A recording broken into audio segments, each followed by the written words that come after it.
इसमें हमने आपको प्रथमः पाठः संस्कृत वर्णमाला का हमने आपको ये कराया। इसमें संस्कृत वर्णमाला के अंतर्गत हमने आपको बताया कि वर्ण जो हैं वो दो प्रकार के होते हैं। वर्ण दो प्रकार के होते हैं।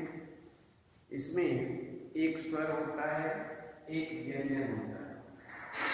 व्यंजन और स्वर।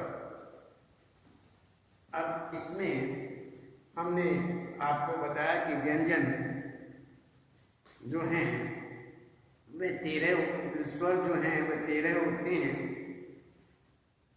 संस्कृत वर्णमाला में 13 स्वर होते हैं जो निम्नलिखित 3 भागों में विभाजित किए जाते हैं। 3 भागों में विभाजित था ह्रस्व स्वर और दीर्घ स्वर और संयुक्त स्वर। ह्रस्व, दीर्घ और संयुक्त, ये 3 भागों में विभाजित होते हैं। इसमें सबसे पहले हम ह्रस्व स्वर को देखते हैं। ये 5 होते हैं, दीर्घ 4 होते हैं, संयुक्त 4 होते हैं। 5, 4, 9 और 4, 13। इस तरह से हमारे स्वर जो हैं वो 13 होते हैं। अब देखते हैं व्यंजन। व्यंजन 33 होते हैं और ये भी 3 भागों में विभक्त होते हैं। एक होता है स्पर्श, एक अंतस्थ स्पर्श व्यंजन, अंतस्थ व्यंजन और ऊष्म व्यंजन। 3 हुए और 3 जो हैं अलग अलग, जैसे स्पर्श व्यंजन जो हैं वो 5 वर्गों में होते हैं। 5 वर्गों में माने जाते हैं। 5 वर्ग हैं और इन 5 वर्गों में कैवर्ग, चैवर्ग, टैवर्ग, तैवर्ग और पैवर्ग, ये हमारे 5 वर्ग हैं। और इन 5 वर्गों में हमने आपको बताया एक वर्ग में 5 होते हैं और 5 ही वर्ग हैं, तो ये 25 वर्ण हमारे स्पर्श व्यंजन में आते हैं। अंतस्थ व्यंजन ये रे हमने आपको बताया था कि ये हमारे अंतस्थ व्यंजन हैं, 4 होते हैं। इसमें ऊष्म व्यंजन भी 4 होते हैं। श, से, है। तो इसके अतिरिक्त एक 2 वर्ण और बताए जाते हैं जिन्हें हम अयोगवाह कहते हैं।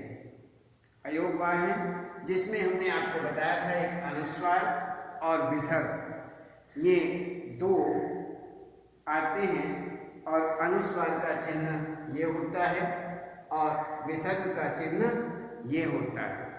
तो ये होते हैं अयोगवाह। तो सभी व्यंजन मूल रूप से हलंत होते हैं। जितने भी व्यंजन हैं मूल रूप से ये हलंत में होते हैं। वास्तव में इनका अपना स्वरूप, प्रत्येक व्यंजन के नीचे तिरछी लकीर, जैसे हलंत आपको हमने बताया कि हलंत होता है और वह तिरछी लकीर से, एक तिरछी लकीर होती है ये, इससे कोई भी वर्ण इसमें तिरछी लकीर अर्थात जो यहाँ पर व्यंजन हैं वो इसके द्वारा ही स्पष्ट किए जाते हैं। तो हलंत लगाने से स्पष्ट होता है, जैसे कै, खे, गे आदि। जैसे कै, खे और गे, ये इनके नीचे ये हलंत होता है। हलंत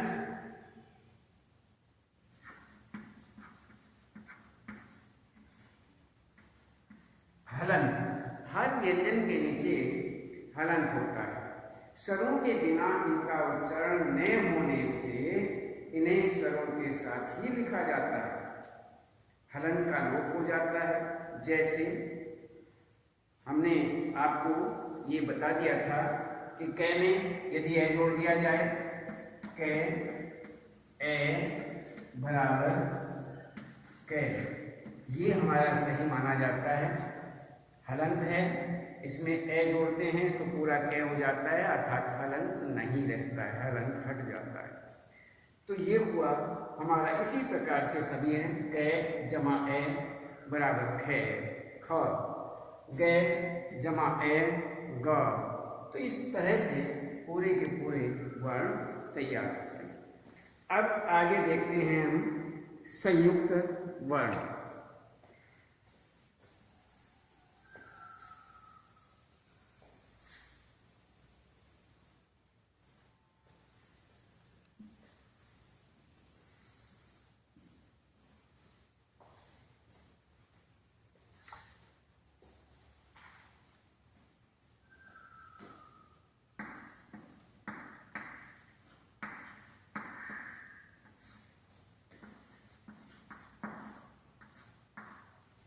संयुक्त वर्ण के अंतर्गत जब दो व्यंजन बिना स्वर के मिलाकर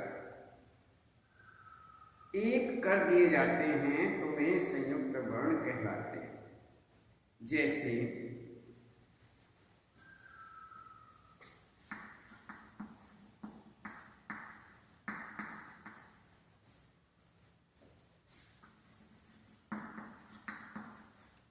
जब दो व्यंजन बिना स्वर के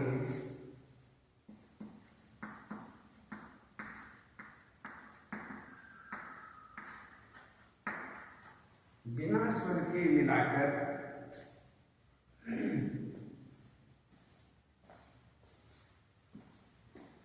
बिना स्वर के मिलाकर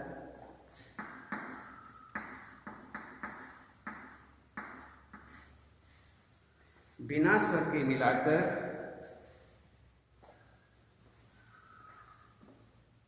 एक कर दिए जाते हैं।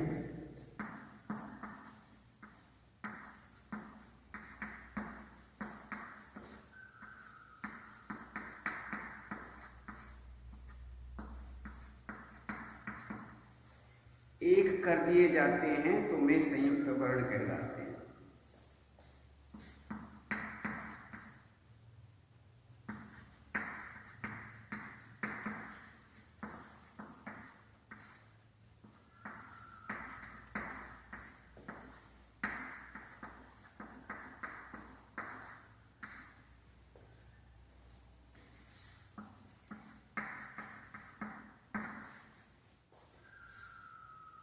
जैसे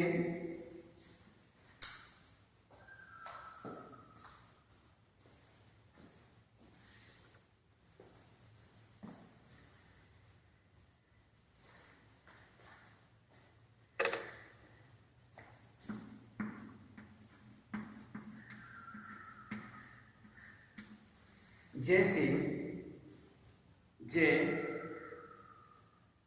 ये,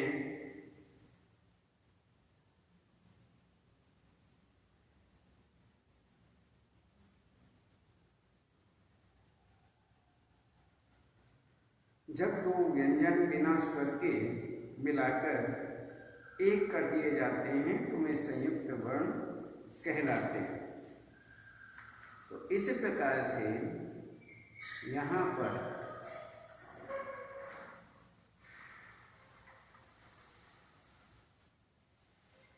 ग,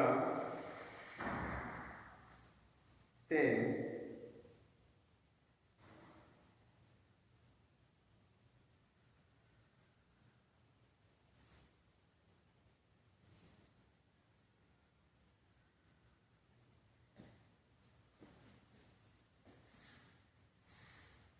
इसमें ये संयुक्त वर्ण माना जाता है।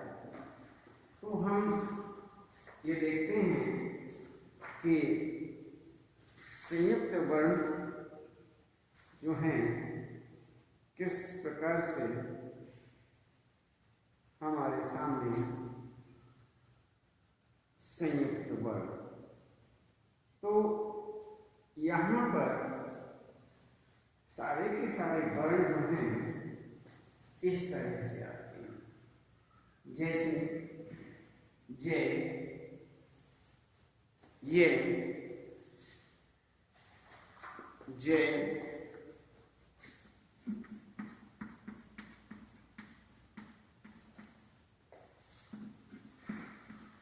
गे। इसी तरह से के, शे, खे,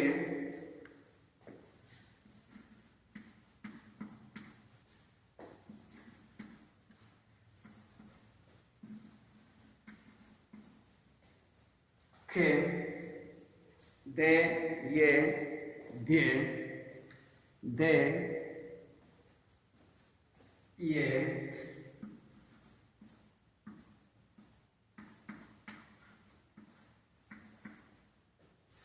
ये और तेरे, त्रे।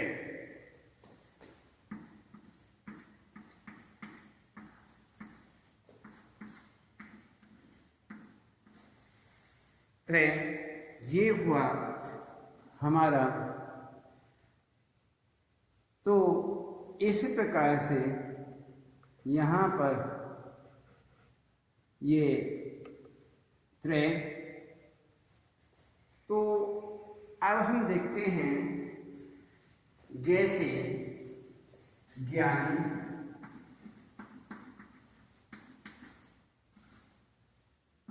अक्षय से क्षमा, कक्षा, अक्षमा कोई भी लिया जा सकता है। उसके बाद दे, विद्या,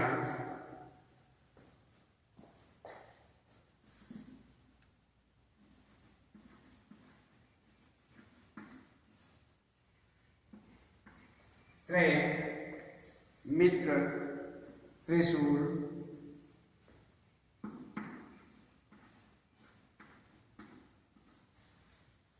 आदि।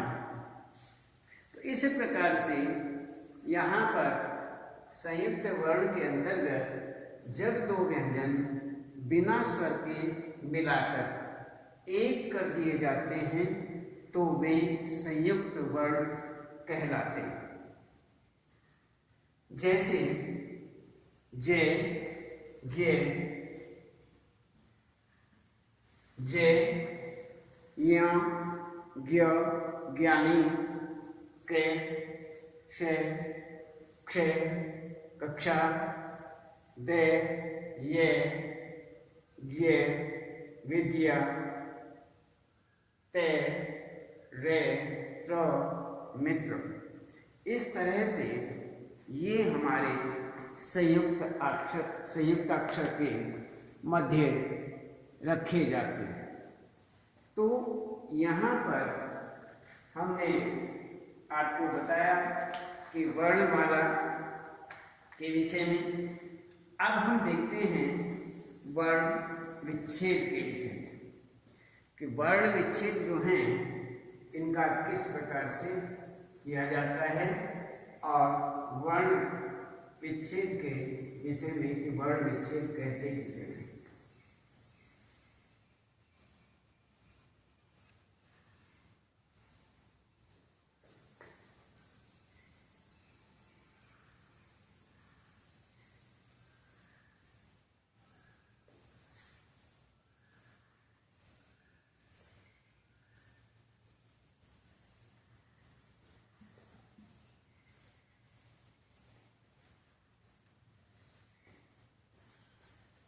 तो वर्ण विच्छेद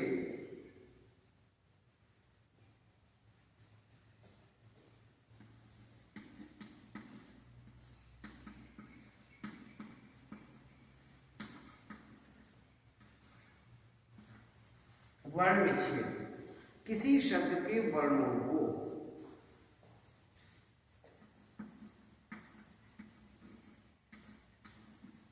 किसी शब्दों के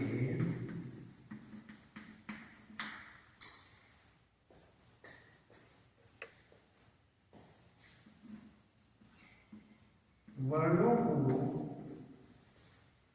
अलग अलग करना,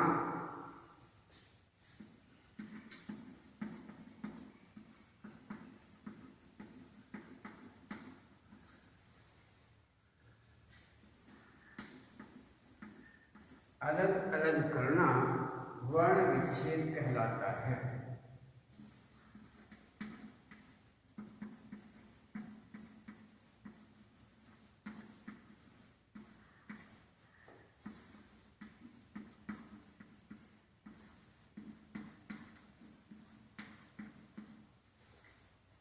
किसी शब्दों के वर्णों को अलग अलग करना वर्ण विच्छेद कहलाता है। जैसे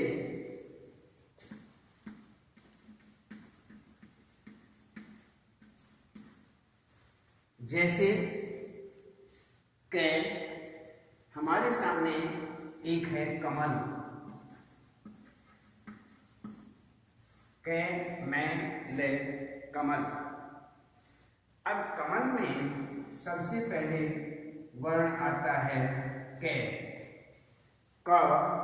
तो इसमें हम देखते हैं कि क में ए स्वर जुड़ा हुआ है, मैं में ए स्वर जुड़ा हुआ है, ले में ए स्वर जुड़ा हुआ है, तो क म ल कमल। तो कै में यदि हलंत आ जाए तो ये स्वर इससे अलग हो जाता है। हम जो अलग स्वर हुआ है उसको आगे रख देते हैं, उसे जमा ए। ये हमारा हुआ कै, क, पूरा क बोला जाता है। उसके बाद फिर जमा का निशान लगाते हैं। मैं में से भी हम स्वर अलग कर देते हैं, हलंत लगते ही स्वर अलग हो गया। इसीलिए उस स्वर को जो हमने अलग किया है उसे हम जमा का निशान लगा करके यहीं पर रख देते हैं। हमने अलग क्या किया था, ए। मैं से क्या अलग हुआ, ए स्वर। इसी तरह से ये हुआ हमारा मैं। अब आगे देखते हैं ले। जमा का निशान लगाने के बाद हम ले लिखते हैं। ले से भी हम स्वर अलग करते हैं और इसमें भी हलंत लगाते हैं और उस स्वर को आगे लिख देते हैं। तो ये हुआ हमारा पूरा ल, क म ल, क म ल कमल, क म ल कमल। इसको कै को हमने अलग अलग किया, स्वर अलग कर दिया। मैं को हमने अलग किया, ये स्वर अलग कर दिया। ले को अलग अलग, ले अर्थात व्यंजन और स्वर को अलग अलग किया, यहाँ भी इसको अलग कर दिया। तो कै मैं ले, इसी को हम वर्ण विच्छेद कहते हैं, वर्णों को अलग अलग करना।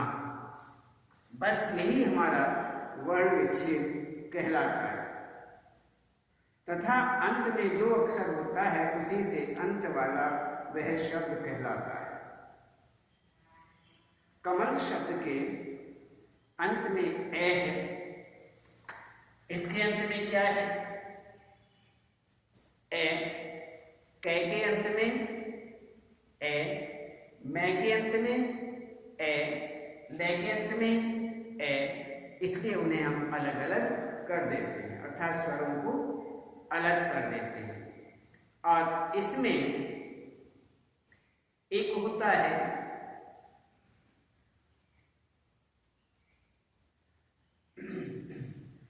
कै मैंने कमल शब्द के अंत में यदि अब इसको हम पूरा देखते हैं, कमल शब्द यदि हमारे सामने है तो हम सबसे अंतिम वर्ण जो है उसे देखते हैं कि कमल के अंतर्गत सबसे अंतिम वर्ण कौन सा है। यह कैसे लिया जाता है इसके विषय में आपको बताते हैं।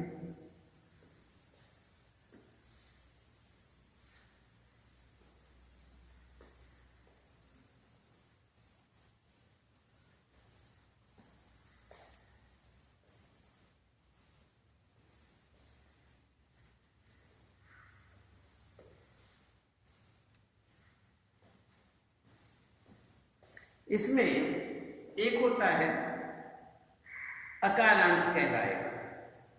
जैसे कमल शब्द है,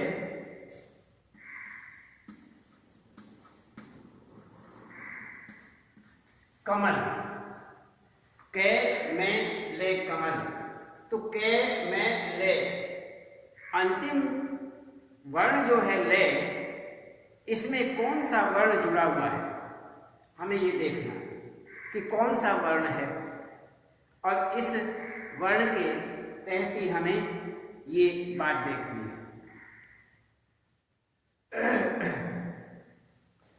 तो ये हुआ हमारा ले, के में ले कमल। तो कमल इसीलिए जो वर्ण इसके अंत में होता है उसे ही हम आकार में, नकार में, इकार में, उकार में उसी ही को आकार देते हैं।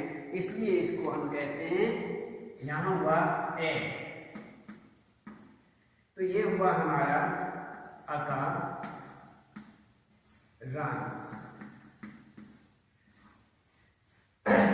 आकार है जिसके अंत में उसे अकारांत कहते हैं, तो अकारांत कहलाएगा। लता के अंत में आ है, जैसे लता शब्द है,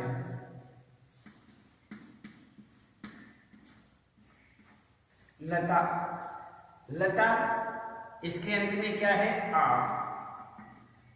तय तो नहीं है, ता है, इसलिए आ का उच्चारण होता है।